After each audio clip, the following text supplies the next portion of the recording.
الحمد لله نحمده ونستعينه ونستغفره ونعوذ بالله من شرور انفسنا ومن سيئات اعمالنا من يهده الله فلا مضل له ومن يضلل فلا هادي له ونشهد ان لا اله الا الله وحده لا شريك له واشهد ان محمدا عبده ورسوله اما بعد فان خير الحديث كتاب الله وخير الهدي هدي محمد صلى الله عليه وسلم وشر الامور محدثاتها وكل محدثة بدعة وكل بدعة ضلالة وكل ضلالة في النار. أما بعد فأعوذ بالله السميع العليم من الشيطان الرجيم.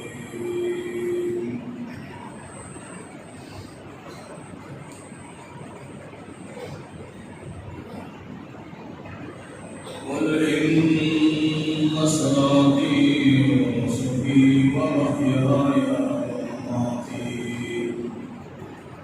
لله رب العالمين.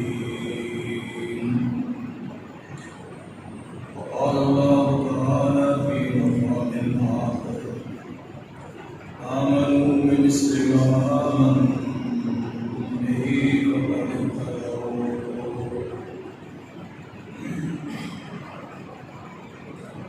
رب اشرح لي صدري ويسر لي امري واحلل عقدة من لساني يفقهوا قولي.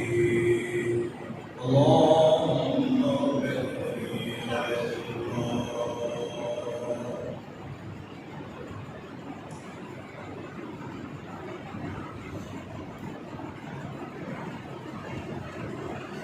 میرے بھائی احترام،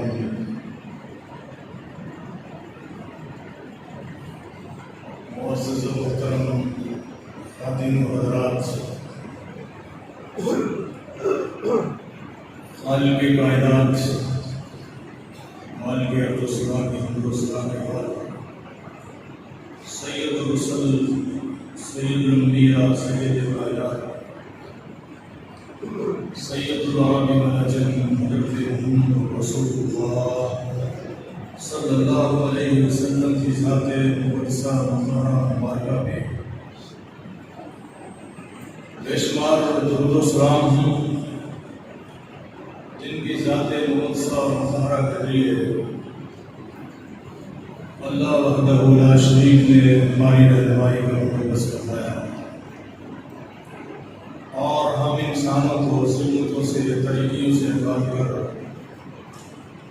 بالکل واضح اور صحیح راستے پہ گامزن کیا.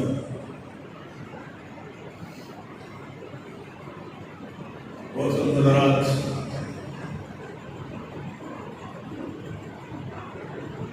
آج کے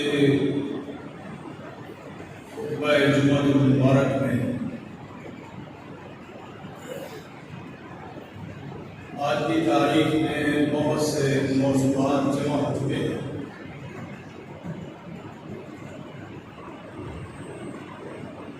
میں کوشش کروں گا کہ مختصر طور پہ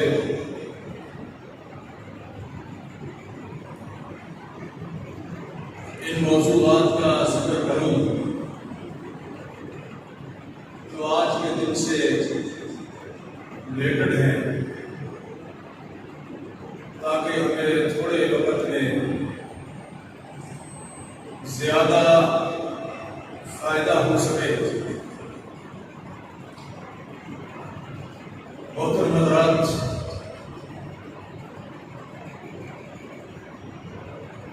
پہلی بات یہ ہے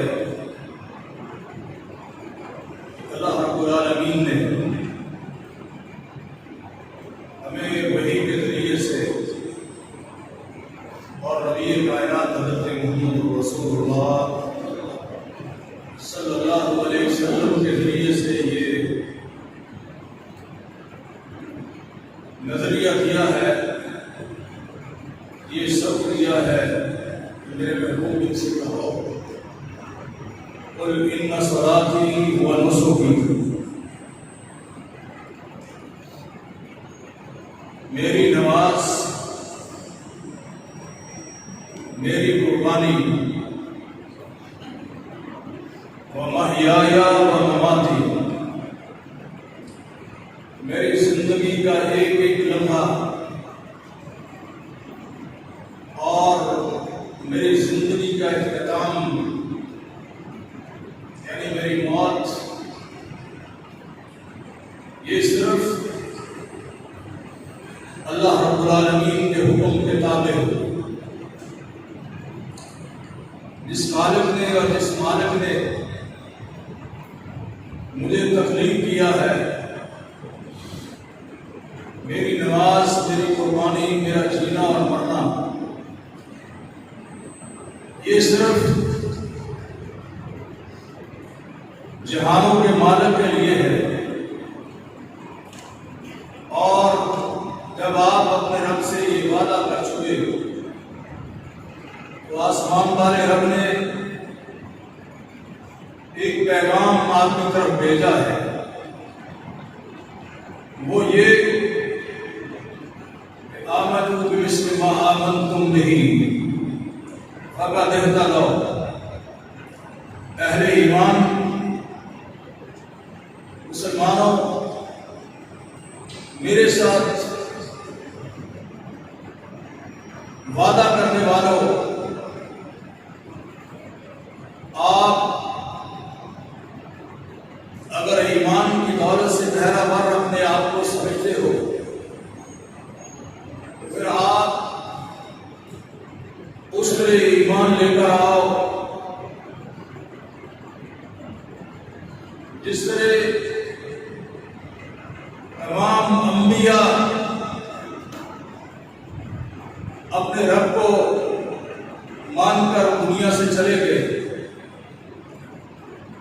اور پھر آپ نے جو زندگی گزارنی ہے اس طرح گزارو جس طرح میرے نبی کے ساتھی ایمان لے کر آئے، ابو بکر و عمر، عثمان و علی، طلحہ و زبیر، سعد و سعید، عبد الرحمن، یہ 1,44,000 صحابہ جو عرفہ کے میدان میں جمع تھے،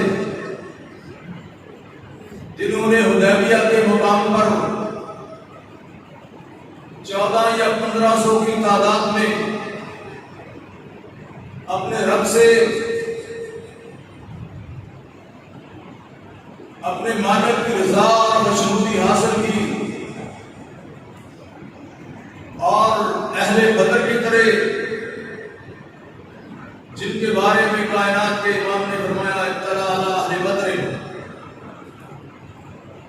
آسمان کے رب نے اہل بدر کو بھی معاف کر دیا، ان کو بھی جنت کی بشارت سنا دی۔ اس لیے خندق والے، احد والے، غزوہ تبوک والے، فتح مکہ والے صحابہ کی طرح ایمان لے کر آؤ۔ اللہ رب العالمین فرماتے ہیں پھر آپ ہدایت یافتہ ہوں، اپنی مرضی کا ایمان نہیں، اپنی چاہت کے مطابق زندگی نہیں گزارنی، آپ اس مالک کے ساتھ وعدہ کر کے آئے ہو کہ ہماری نماز بھی یا اللہ اسی طرح کی ہوگی جس طرح نماز پڑھنے کے تم نے آرڈر کیے، ہماری قربانیاں بھی آپ کے لیے ہوں گی، کسی غیر اللہ کے نام پر نظر چڑھاوے نہیں ہوں گے، ہماری زندگی کا ایک ایک قطرہ اے اللہ تیرے لیے ہوگا، کیونکہ تو ہی ہمارا خالق ہے، تو ہی ہمارا مالک ہے، تو ہی ہمارا رازق ہے۔ وما من دابۃ فی الارض الا علی اللہ رزقها، یا اللہ اس پوری کائنات کے چھوٹوں بڑوں، غریبوں حکمرانوں، درندوں پرندوں اور چرندوں کو سب ہی تو روزیوں سے مالا مال کرنے والا ہے۔ یا اللہ ہم یہ وعدہ کرتے ہیں،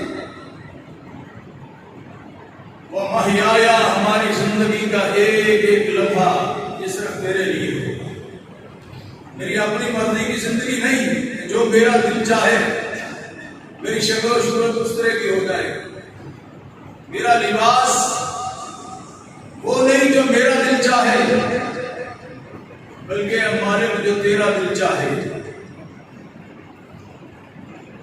اے اللہ میری زندگی کا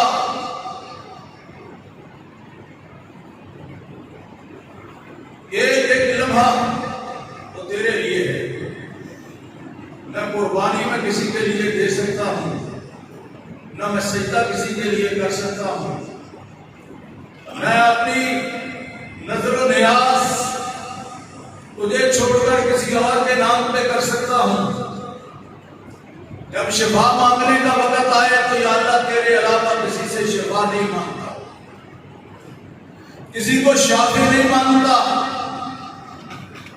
یا اللہ اس دنیا کی زندگی میں جب کھانے پینے کی اور کمانے کی بات آئے گی، پورے عام انسانوں کو بھی یہ بات ارشاد فرمائی، یا ایھا الذین آمنوا کلوا من طیبات، اہل ایمان آپ پاکیزہ مال کھاؤ اور پاکیزہ رزق کھاؤ۔ یا اللہ اسی پر میں عمل کروں گا۔ انبیاء کے لیے بھی یہی آرڈر کیا، اہل ایمان کے لیے بھی یہی آرڈر کیا۔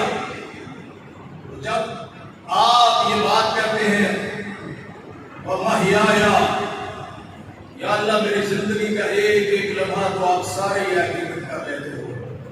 یا اللہ ہماری تجارتیں بھی تیرے حکم کے تابع ہوں گی، جس طرح تیرے نبی کے ساتھیوں نے تجھے مانا تھا ویسے ہی ہم مانیں گے۔ بہرحال آخری بات جو ہے اس پر میں گفتگو کرنے کی کوشش کروں گا تھوڑی سی۔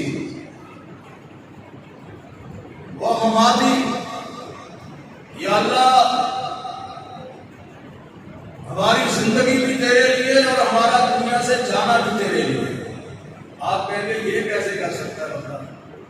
اس وقت تو مولانا صاحب روح نکل جاتی ہے تو ہم کیا کر سکتے ہیں؟ اس وقت جو کچھ کر سکتے ہیں وہ پہلے کر سکتے ہیں، جب روح نکل جائے گی تو ایک عمل بھی نہیں کر سکتے۔ ہمارا مرنا کیسے ہوگا؟ نہیں بھائی، مرنا اسی طرح ہے کہ آپ کے دنیا سے جانے کے لیے وہی راستے، وہی راہیں ہونا چاہیے جو کائنات کے رب نے اور آمنہ کے لال نے آپ کے لیے مقرر کیے، اور صحابہ کرام رضوان اللہ علیہم اجمعین نے اختیار کیے ہیں، تب وہ زندگی کامیاب و کامران ہوگی۔ دنیا سے جاتے ہو تو اللہ کی راہ پر گامزن ہو کر آخری لمحات میں غیر اللہ کے الفاظ آپ کی زبان پر نہیں ہوں گے، بلکہ اللہ کی وحدانیت کا اقرار آپ کی زبان پر ہوگا۔ جب دنیا سے جانے کے ارادے آپ پر ظاہر ہو جائے، میں اس وقت اپنی راہوں کو کم سے کم سیدھا کر لو۔ یہ نہ ہو کہ شراب پیتے ہوئے تمہیں بے ہوشی طاری ہو جائے، اسی پر تمہاری زندگی کا اینڈ ہو جائے۔ اور کائنات کے امام نے فرمایا کہ یہ مجھے کچھ شکایتیں ملی ہیں، اس لیے میں ان باتوں کو گھیرنے کی کوشش کروں گا۔ میں اللہ سے دعا کرتا ہوں کہ اللہ مجھے صحیح اور حق بیان کرنے کی توفیق سے فرمائے۔ شراب پیتے ہوئے کیونکہ سینکڑوں آدمی چلے جاتے اس میں، اور آمنہ کے لال نے فرمایا جو شراب پیتے ہوئے گیا اس سے وہ ایمان ایمان سے خالی ہوتا ہے، ایمان سے خالی ہوتا ہے، اس کو اہل ایمان میں شامل نہیں کیا جائے گا۔ آج جو زنا کی حالت میں گیا تو اس وقت بھی بندے کے اندر ایمان نہیں ہوتا، ایمان نہیں ہوتا، اور اس سے بھی، اس گناہ سے بچنے کا بھی آپ کی زندگی کا ایک ایک لمحہ اس گناہ سے بھی محفوظ ہونا چاہیے۔ کہا یہ نہ ہو کہ بدیانتی کے تو سودے کر رہا ہو، اسی حالت میں تمہیں موت آ جائے اور پھر تو توبہ بھی نہ کر پائے، اور یہ بھی نہ ہو حرام کے کسب میں تم مشغول ہو، تیری زندگی کے سفر حرام کمائی کے لیے ہو، اور اسی میں آپ کے رب کا پیغام آ جائے، کافر موقع تمہیں نہیں دیا جائے گا۔ اس لیے جو تو خرچ کرتا ہے وہ بھی اس کے راستے میں خرچ کرے، غیر اللہ کی راہ پر نہیں، ایسی راہوں پر نہیں جو شیطان کے راستے۔ آپ کو چاہیے کہ اس راستے پر اپنے مال کو جو محنت سے کمایا ہے اس راستے پر خرچ کریں جس پر آپ کا رب راضی ہے، کیونکہ اس نے ہمیں بتایا ہے ان اللہ طیب یحب الطیب، لوگوں وہ مالک پاک ہے اور پاک ہی مالکوں کو پسند کرتا ہے۔ اسی راہ کو آپ اختیار کریں گے اور پھر آپ ساری چیزوں کو اللہ حضرت قیاس کر لیں آپ کہ زندگی کا ایک ایک لمحہ جو اپنے رب سے وعدہ کر کے آئے ہو اس مالک حبیبی کے لیے جو ان تمام عوالم کا خالق ہے، مالک ہے، رب العالمین ہے، اس نے ایک ایک مخلوق کو اس کی چال اور زندگی کے مطابق اس کے کھانے کے بندوبست کیے، ان کی رہائشوں کے بندوبست کیے، ان کے چلنے کے بندوبست کیے، ان کے اڑنے کے بندوبست کیے، پانیوں کے اندر ان کی زندگی گزارنے کے بندوبست کیے، آپ کی ضرورتوں کے مطابق گرم موسموں میں، سرد موسموں میں آپ کے لیے سارے اسلوب اور سہولتیں مہیا کی۔ آپ اس کے مطابق جو اس نے ہمارے اوپر اپنی نعمتوں کی بارش کی ہے اس کے مطابق اپنی زندگی کو گزارو گے، اور کوئی لمحہ آپ کا ایسا نہیں ہوگا جس میں آپ اپنے مالک سے روگردانی کرتے ہوئے، اس کی نافرمانی کرتے ہوئے زندگی کے لمحات کو گزارو اور پھر آخر میں آپ کو پریشانی اٹھانی پڑے، آخر میں ایسے حالات سے، ایسی زندگی سے واسطہ پڑ جائے کہ جس سے جان چھڑانا مشکل ہو جائے، جان چھڑانا مشکل ہو جائے۔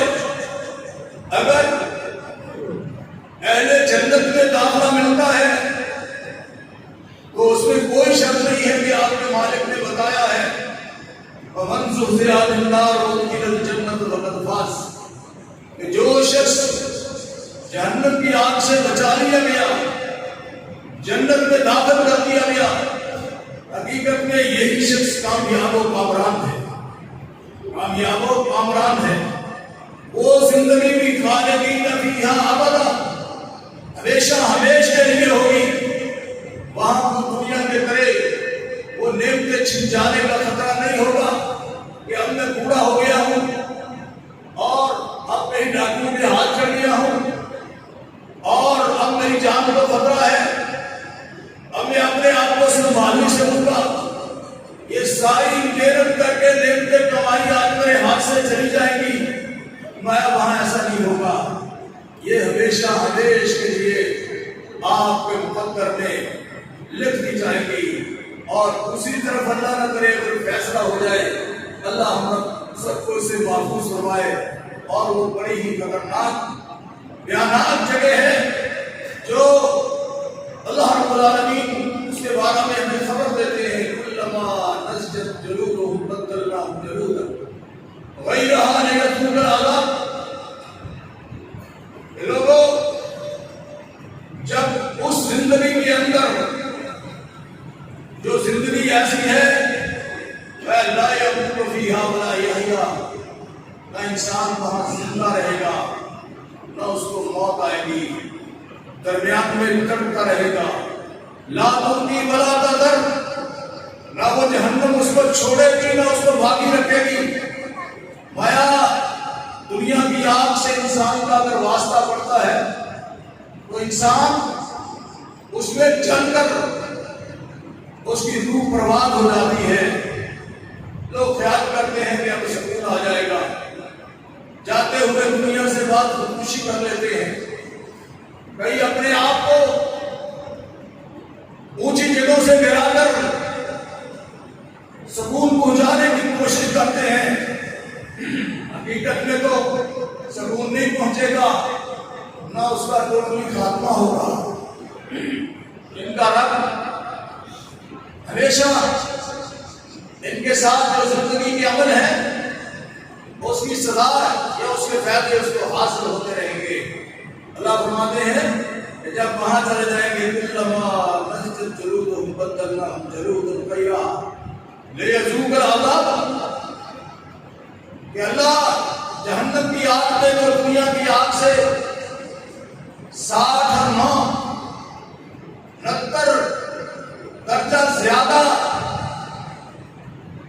حرارت رکھتی ہے، وہ انسانوں کو جلائے گی، اور میرے اللہ پھر انسان کو اس جہنمی کو جلا کر اس کو نئی جلد نیا چمڑا اس کو دیں گے، اس لیے لیذوقوا العذاب، تاکہ اس کو اتنا عذاب کیا جا سکے۔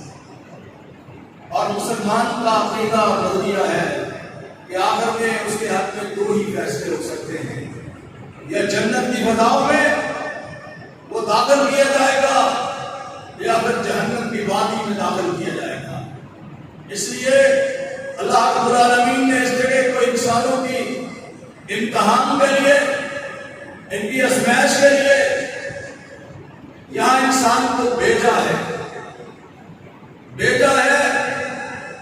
اور اللہ دیکھنا چاہتے ہیں کہ کون سا آدمی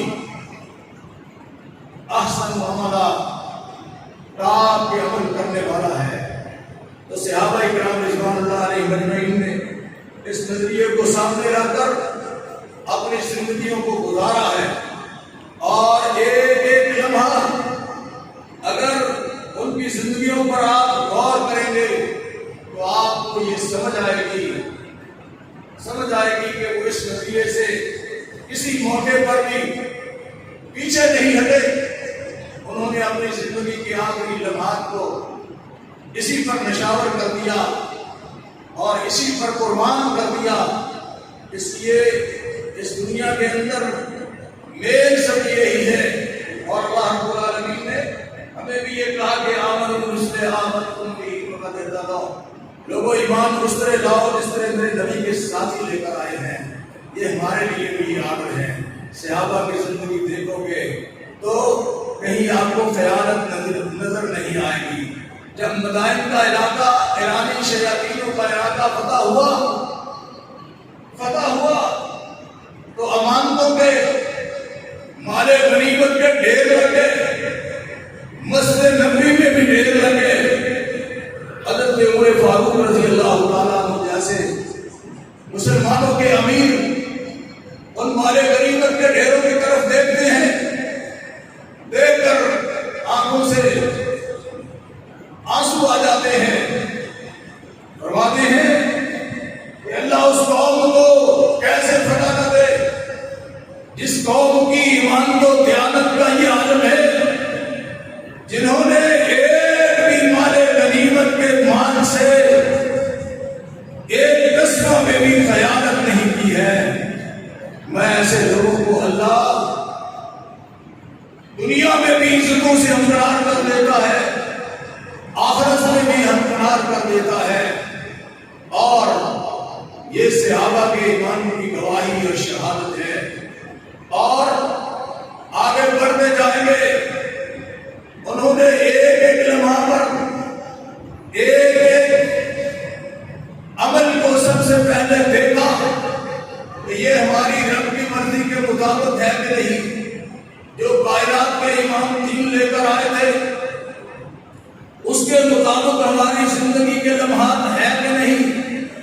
پر انہوں نے غور بھی کیا اور عمل کر کے دکھایا۔ اگر آپ حضرت ابوبکر صدیق سے شروع کر لیں، نیچے تک چلتے آئے، تو میرے ابوبکر ان کی زندگی کا یہ عالم ہے۔ 2 منٹ میں صرف ان کے لوں گا۔ فرمانے لگے، عائشہ بیٹی میرا یہاں سے جانے کا وقت آ گیا ہے، جانے کا وقت آ گیا ہے۔ یہ مسلمانوں کے پہلے خلیفہ ہیں، اس کی زندگی پر بھی غور کر لینا اور اپنی پاکستانی تاریخ پر بھی غور کر لینا۔ فرمانے لگے، بیٹی آخری لمحات قریب آنے ہیں، جب لوگ یہاں سے کوچ کرتے ہیں اس کے آثار نمایاں ہوتے ہیں۔ آپ کے ابو بھی چاہنے والے ہیں، مجھے ایک بات تو بتا دو۔ کہا ابو کیا بات ہے؟ کہا بتاؤ کہ کونین کے تاجدار کو کتنے کپڑوں میں کفنایا گیا تھا، کتنے کپڑوں میں کفن دیا گیا تھا؟ فرمانے لگی ابو آمنہ کے لال کو 3 کپڑوں کے اندر کفن دیا گیا تھا۔ فرمانے لگے بیٹی کو وقت میرے پر آ جاتا ہے تو 2 کپڑے میں نے جو گلے میں پہنے ہوئے ہیں، 2 کپڑے جو گلے میں پہنے ہوئے ہیں، یہ مجھے پہنا دینا اور 1 کپڑا اور لے لینا جو آپ لوگوں کی طرف سے ہوگا۔ امت کی ماں کی آنکھوں میں آنسو آ گئے۔ فرمانے لگی بابا آپ مسلمانوں کے خلیفہ ہیں، کیا ہم آپ کو نئے کپڑوں میں بھی کفن نہیں دے سکتے؟ آپ فرمانے لگے بیٹی نئے کپڑوں کی ضرورت زندوں کے لیے ہوتی ہے۔ ابوبکر جب دنیا سے چلے جائیں گے، ہزاروں من مٹی کے نیچے دفن ہو جائیں گے، تو پھر ابوبکر کو اس کی ضرورت رہے گی۔ کہا بیٹی ایک اور کام ہے، یہ تو طے ہو گیا کہ مجھے کفن کس میں دینا۔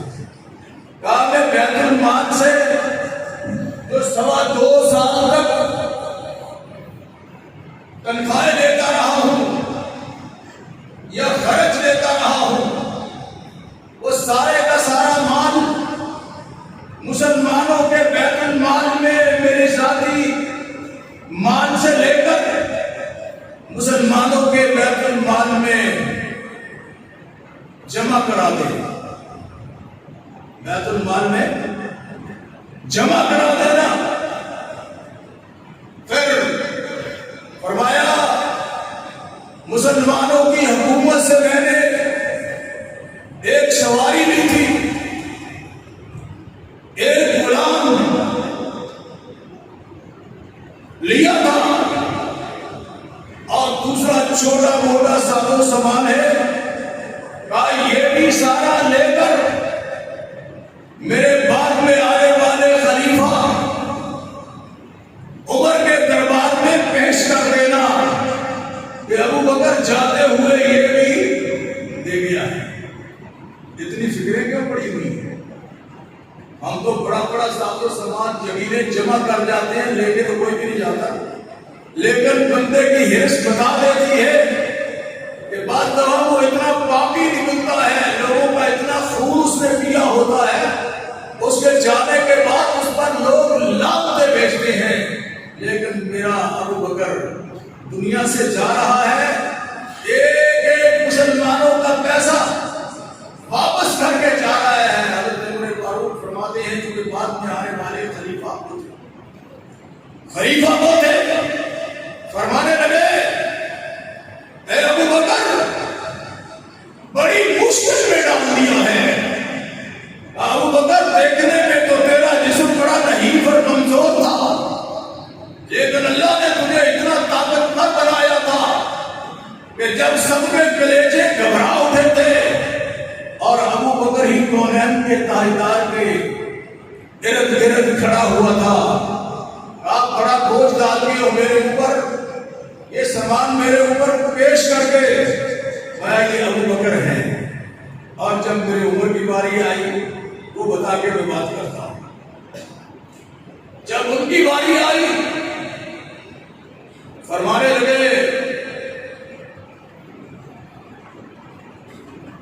لگے کہ یہ مغیرہ بن شعبہ کا غلام مجوسی ابو لولو جب مدت کے امیر المومنین کے پاس شکایت پہنچی کہ مغیرہ مجھے پورا صلہ نہیں دیتا, امیر المومنین نے جا کر پوچھا مغیرہ اپنے غلام کے ساتھ بے انصافی کرتے ہو؟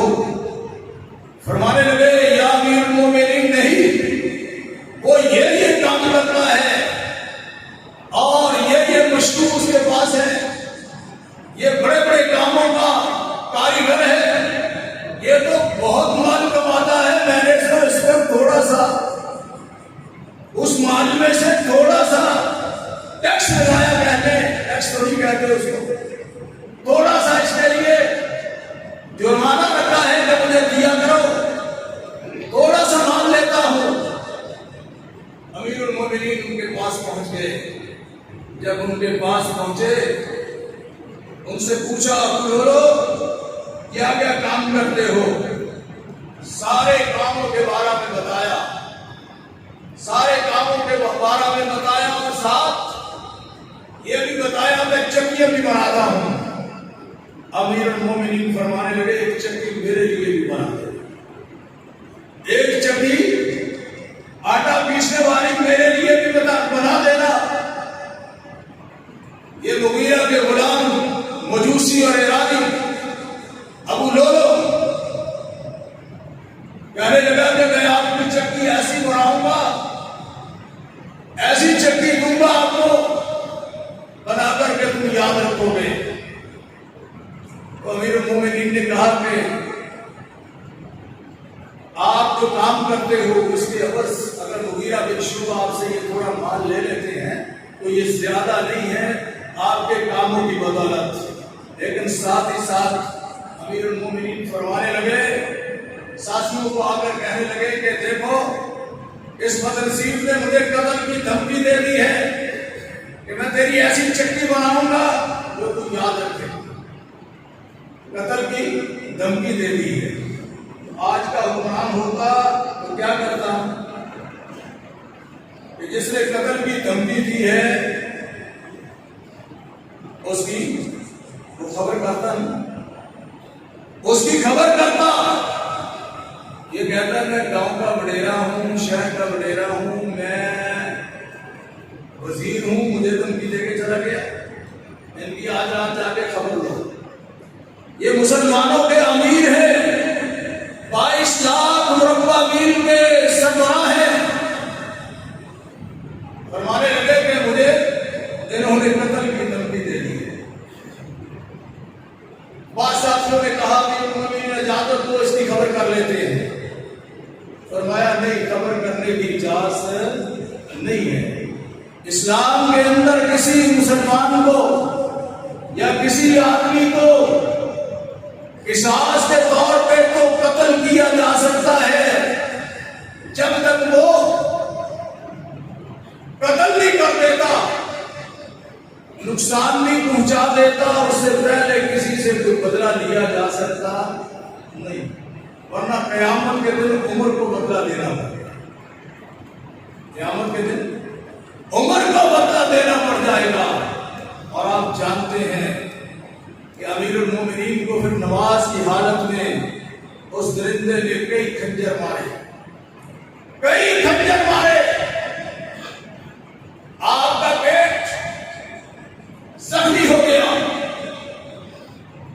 اور شریانوں سے خون بہنے لگا.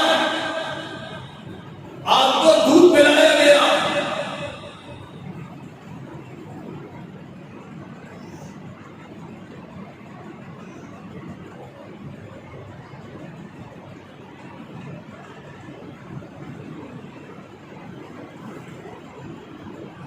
آپ کو دودھ پلایا جاتا, وہ آپ کی شریانوں سے بہ کر کے باہر آ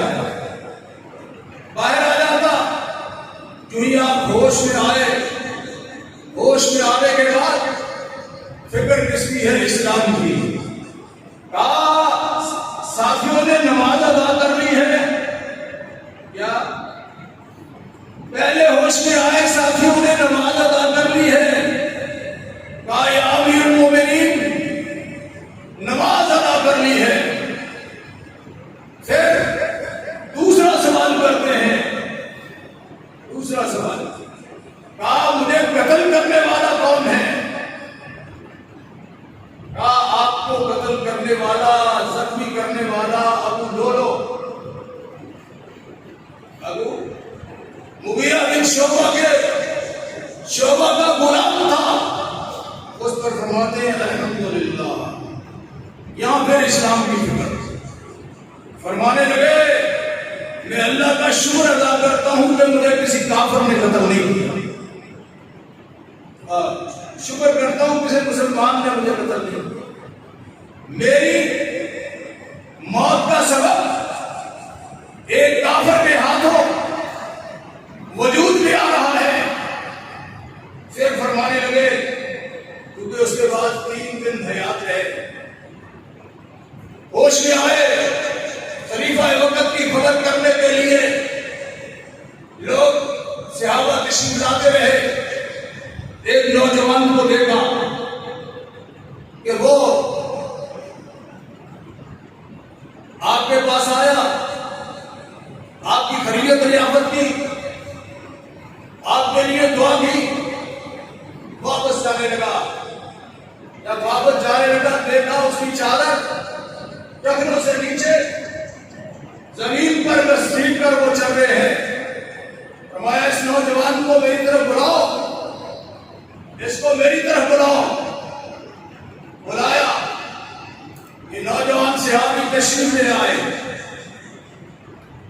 آپ کے کپڑے کو ٹخنوں سے نیچے دیکھ کر فرمانے لگے ارفع ازارک، اپنے کپڑے کو اوپر کر لو،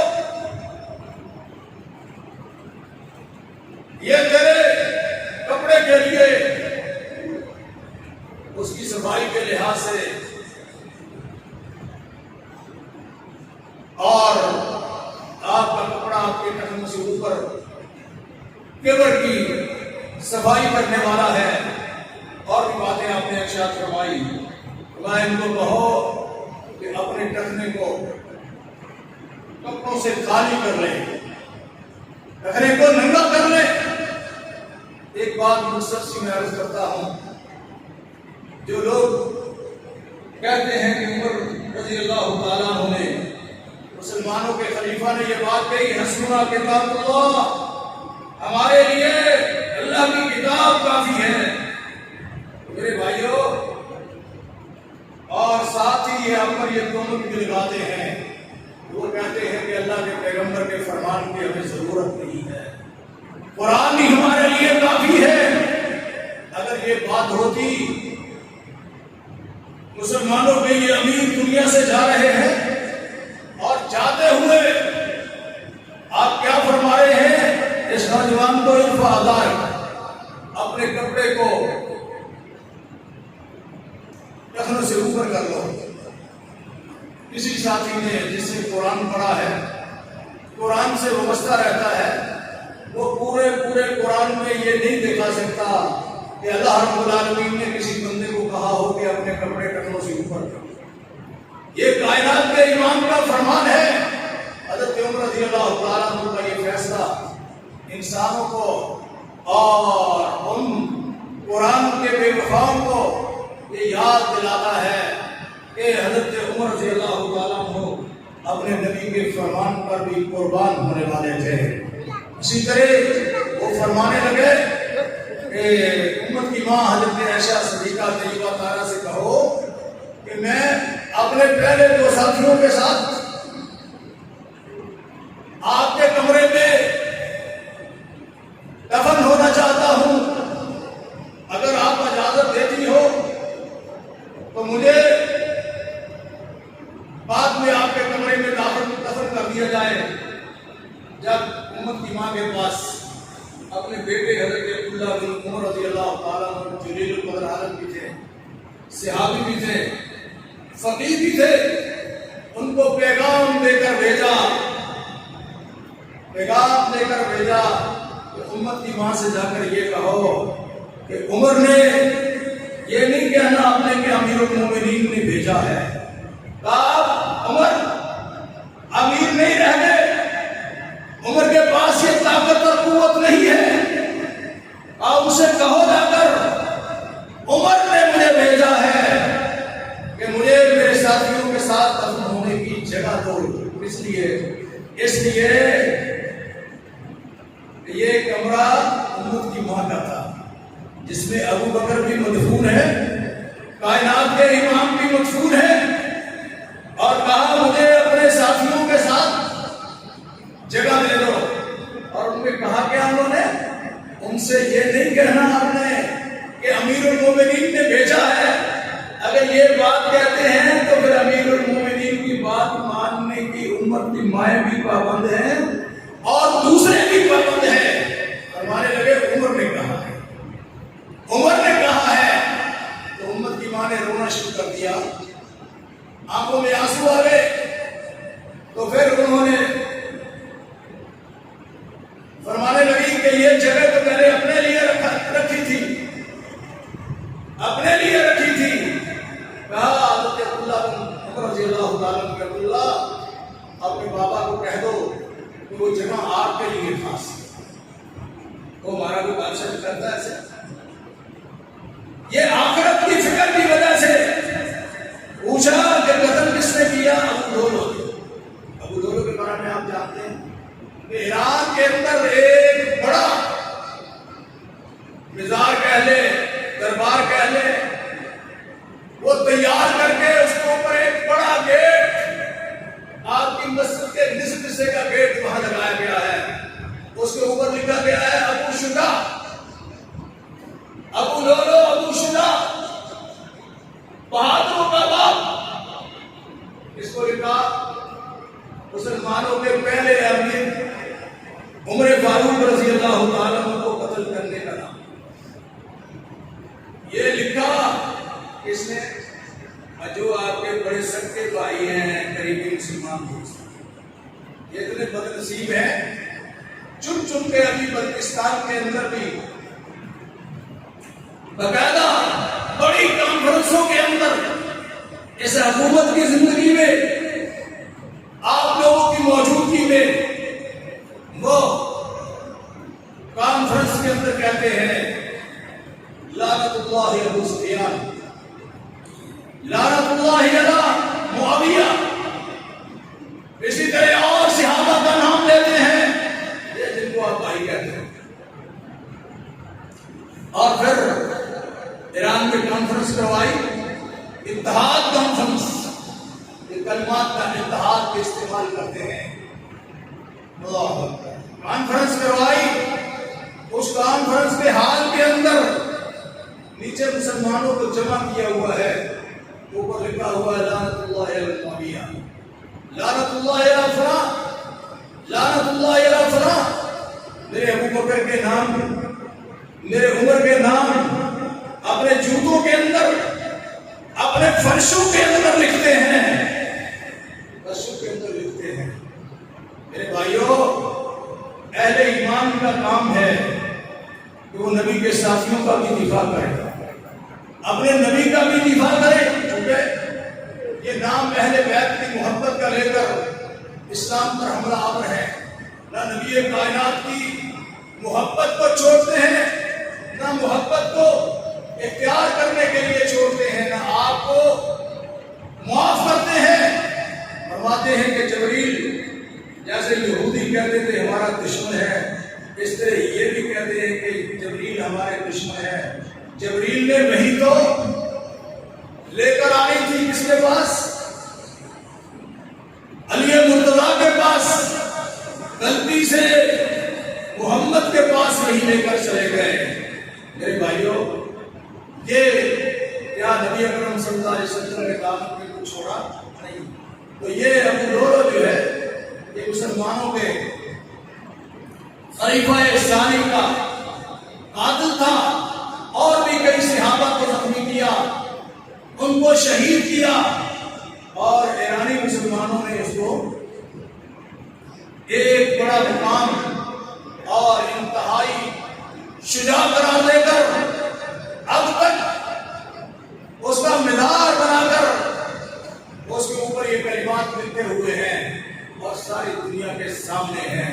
میرے بھائیوں، ان کے سینوں میں حقد، بغض، کینہ، یہ عمر فاروق رضی اللہ تعالیٰ کو ان کے بارے میں بھی اور پھر ابو بکر کے بارے میں بھی فرمایا۔ خمینی نے بھی لکھا، حکومت اسلامیہ نے لکھا کہ جب ہمارے امام آئیں گے ان دونوں کو قبروں سے نکال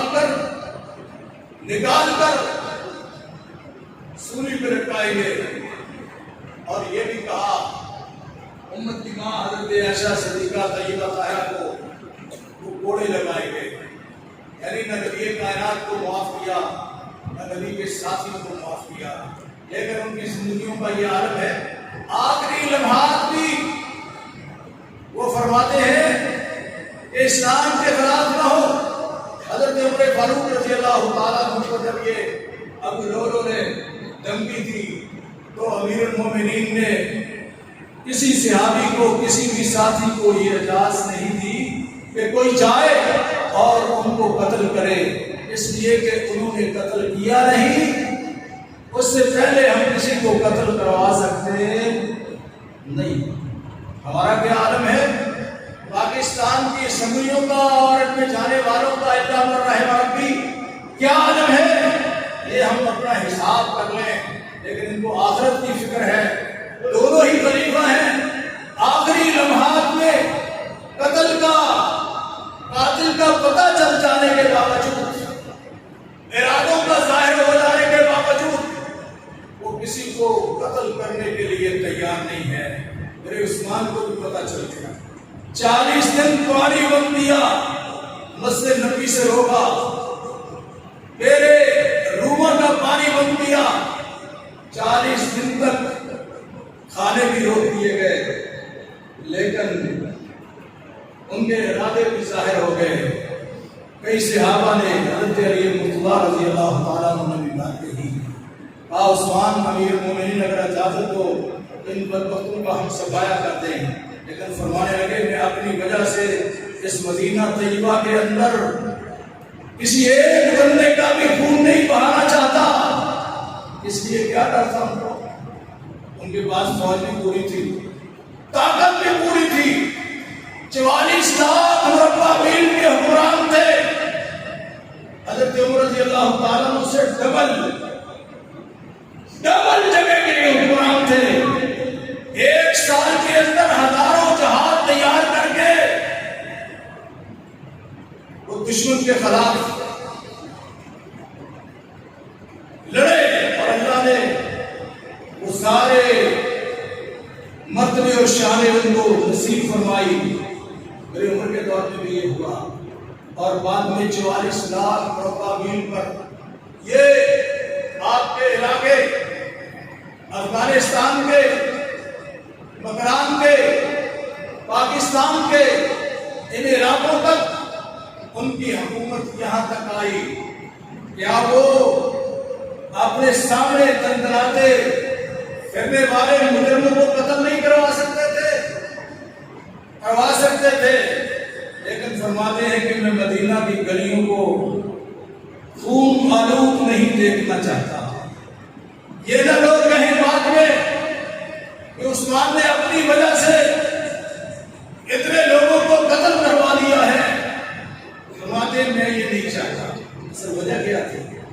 وجہ وہی تھی کہ شریعت نے کسی کو اجازت نہیں دی ہے جب تک وہ قصاص کے طور پر جو شریعت نے اجازت دی ہے وہ قتل نہیں کرتے تھے، اس وقت تک وہ کسی کو قتل نہیں کر سکتے۔ مسئلہ کیا ہے؟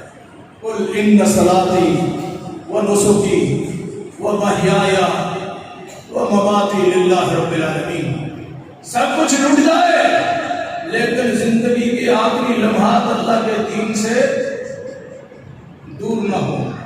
میرے علی مرتضیٰ حیدر کرار رضی اللہ تعالیٰ عنہ مسلمانوں کے چوتھے خلیفہ بے پناہ بہادری کے میسر فرمانے لگے، بیٹا یہ عبد الرحمن ابن ملجم خارجی یہ مجھے قتل کرنے کا ارادہ کر چکا ہے، مجھے قتل کرنا چاہتا ہے۔ حضرت حسن فرماتے ہیں، بابا اگر اجازت دو تو ہم ان کا بلا کما کر دیں۔ یہاں ایک موت پر، شہادت پر بہت سی باتیں کرنے والی ہیں، لیکن یہ ٹائم بھی تھوڑا ہوتا ہے اور اتنی ہی کافی ہے بات کو سمجھنے کے لیے۔ میں بیٹا یہ مجھے قتل کرنے کا ارادہ کرتا، کہا وہ اجازت دو تو ہم اس کا سفایا کرتے، ان کی خبر کر لیتے ہیں۔ تو حضرت علی رضی اللہ تعالیٰ نے وہی جواب دیا جو آپ کے پیش رو خلفاء نے جواب دیا۔ فرمایا میں ان کو قتل نہیں کر سکتا جب تک مجھے یہ شہید نہیں کر دیتے، اس لیے اللہ کی بارگاہ میں میرے پاس کوئی جواب نہیں، میرے پاس کوئی جواب نہیں ہے۔ کہا اگر یہ مجھے شہید کر دیں تو پھر قصاص آپ اس کا لے لینا، لیکن میں کسی کو قتل نہیں کروا سکتا۔ میرے بھائیوں یہ آپ ذرا غور کریں، موت اور زندگی ایک قیمتی چیز ہے، لیکن ان تینوں ٹاپ کے مولانا جو فیصلہ کیا، تینوں کے قاتلوں کا پہلے علم موجود تھا، لیکن کسی کو قتل کرنے کا فیصلہ نہ ہو سکا۔ اس لیے کہ قیامت کے دن جب اللہ کی بارگاہ میں کھڑے ہوں گے، اگر بغیر اس کے گناہ کے ہم نے اس کو قتل کر دیا تو ہمارے پاس اس کا کوئی جواب نہیں ہے۔ اسی لیے اللہ رب العالمین فرماتے آمنوا بمثل ما آمنتم به فقد اهتدوا۔ باقی باتیں پھر کریں گے کہ لوگوں اس سے ایمان لاؤ جس میں میرے نبی کے ساتھ ایمان ہے، تو پھر زندگی کامیاب و کامران ہوتی چلی جائے گی، اور پھر آخرت بھی اور دنیا بھی سکون کا باعث ہو جائے گی۔ تو میں اسی پر اکتفا کرتا ہوں۔ اللہ سے دعا ہے کہ اللہ اس دین کے مطابق ہمیں اپنی زندگی گزارنے کی توفیق نصیب فرمائے۔ جب وہ مالک ہمیں اس دنیا سے لے کر جائے تو اسلام پر لے کر جائے اور اس دین پر ہماری موت واقع ہو، تاکہ جو وعدہ ہم نے کیا ہے وہ ہم پورا کر سکیں کہ قل ان صلاتی و نسکی و محیایا و مماتی للہ رب العالمین۔